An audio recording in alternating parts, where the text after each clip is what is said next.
executive order protecting the nation from foreign terrorist entry has stirred up quite the amount of controversy since its implementation on January 27th, 2017. The order, which calls for the postponing of immigrants and refugees from 7 different countries identified as hotbeds for terrorism, has sparked protests around the country and drawn international criticism. It has also garnered praise from Trump supporters who are excited to see their president fulfill his campaign promise, something that is not often seen in Washington. The order has had a polarizing effect on our country, with two sides screaming at each other, unwilling to bend or even for a moment consider why the other might feel justified. I'm going to ask you to take a few moments to put all the noise aside, whichever side of the argument you're on, and to consider the executive order from a slightly different angle. So forget about whether you think we should or should not have refugees in our country. Forget about our vetting process or whether this is anti-American. And because Trump has ran and won on a platform of American First, then we are going to look only from the point of view of Americans. So first we're going to start with President Trump. He ran his campaign on being a political outsider. He rallied passionate voters, and he asked them to take a chance on him instead of the political elite and Washington establishment. And if they voted for Trump, the political unknown, then he would deliver. And so American voters took a chance on him. And in his first week, he went all in, and his voters have absolutely loved it. He has produced results that usually take years to accomplish. His swift action, decisiveness, and his no-nonsense attitude is exactly what his voters wanted. And while he asked his voters to take a chance on him during his campaign, he continually promised that he, not having any political experience, would surround himself with the experts, the very best experts. And while it can be argued on both sides that he is or is not doing that, we're going to push that away, and we're going to look at that campaign promise as it relates to this specific executive order. Okay. Let's talk about the State Department. The State Department is responsible for international relations of the United States, and it is made up of thousands of employees who are working both domestically and abroad. They have what is known as a dissent channel. The dissent channel allows employees to privately raise concerns about U.S. foreign policy without any sort of fear of retribution or retaliation. The channel was created during the Vietnam era, okay? When Trump's executive order was signed, members of the State Department began using the channel to discuss their concerns about the negative impacts and danger that this order would have on American intelligence, on our soldiers, on diplomats, and on our alliances within the Middle East. On Monday, during the White House press briefing, Sean Spicer was asked, he's the White House press secretary, he was asked if he was aware of the concern from members in the State Department. His response was, I am aware. I think they should either get with the program or go. Later, when he was asked to clarify, he stated, if somebody has a problem with that agenda, then they should call into question whether they should stay in that post or not. But here's what I want you guys to consider. As of Wednesday, over 1,000 U.S. State Department officials had signed an internal memo of dissent regarding the order. The White House's response discounts their concerns and implies that all 1,000 people are just against the agenda of the president, playing politics, and taking a stance against the order because it offends them personally. But could that be counter to the facts? The State Department is made up of highly educated men and women who are well-versed in foreign policy. They're not just book smart. They're not just pencil pushers sitting in some cubicle looking at Excel spreadsheet files about what's going on in the world. The men and women of the State Department are our ground game. They live in these countries. Many of them are living in dangerous political environments in an effort to represent American interests in the world and to really put America first.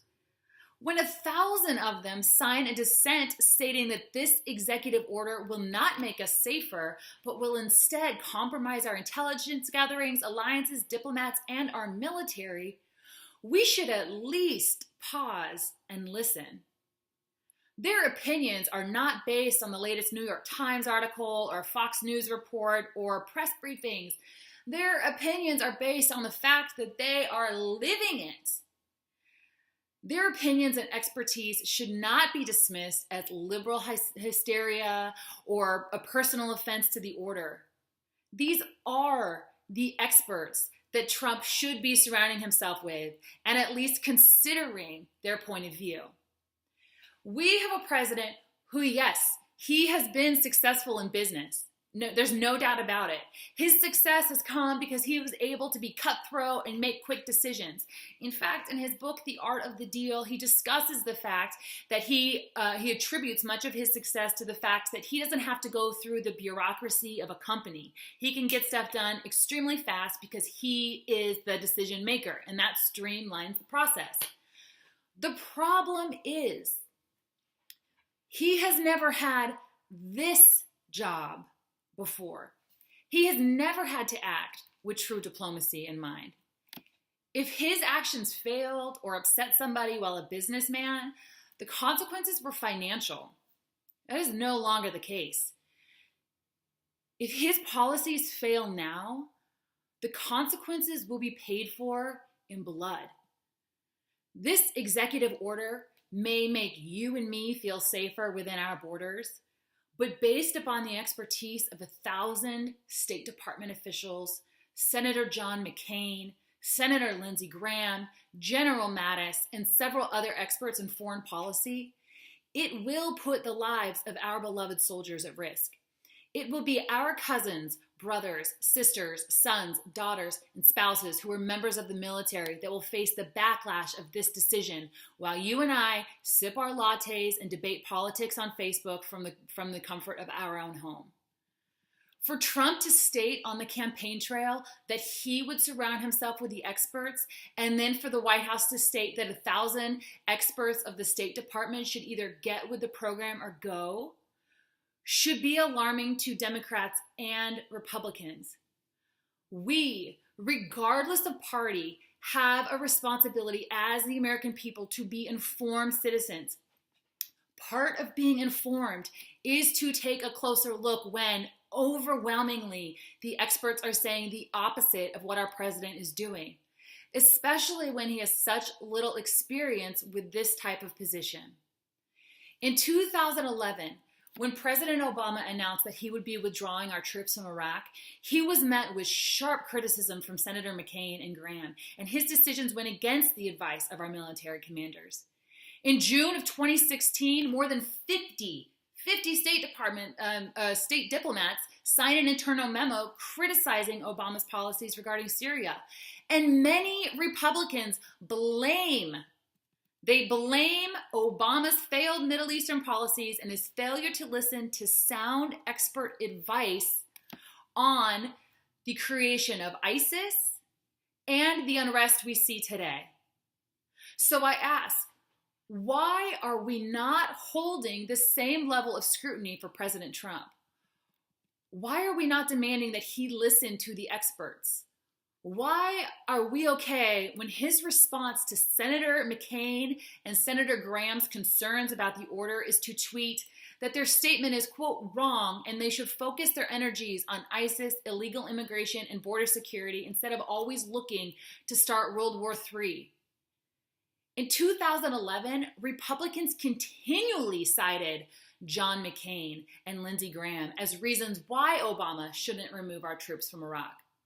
Why is Trump suddenly seen as the expert and McCain not? Is it because he simply disagrees with the president? Does disagreement with the president now mean that you were wrong on the issue? Listen, political outsiders have a great advantage because they are able to see things from a new and different perspective. This is true. But political outsiders are also at a great disadvantage because they do not know the ins and outs of decades of policy.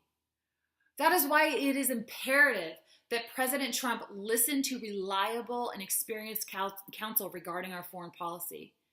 And the burden of holding him accountable to surrounding himself with these experts falls on those who voted for him. It is not betrayal to question the policies of the president. Quite the opposite, in fact. To be strong, informed, and patriotic people, we must call into question the policies set forth by our government. This is why the framers of the Constitution established separation of power, checks and balances, the due process of law, the right to protest, the right to petition your government. They created bicameral legislature with the Senate representing the large masses and the House of Representatives focused on the smaller groups of constituents, so individual voices could be heard. Thomas Jefferson stated, "Every government degenerates when trusted to the rulers of the people alone. The people themselves are its only safe depositories." This is not an argument for taking in refugees, nor is it against. This is an argument that when over 1,000 experts and senators and generals with a deep understanding of foreign policy are saying that this executive order will put our soldiers at risk, our diplomats at risk, then maybe we, the American people who benefit from their sacrifice, should put our brave men and women first, regardless of our own political affiliation. We should remember that questioning our leader does not mean betrayal.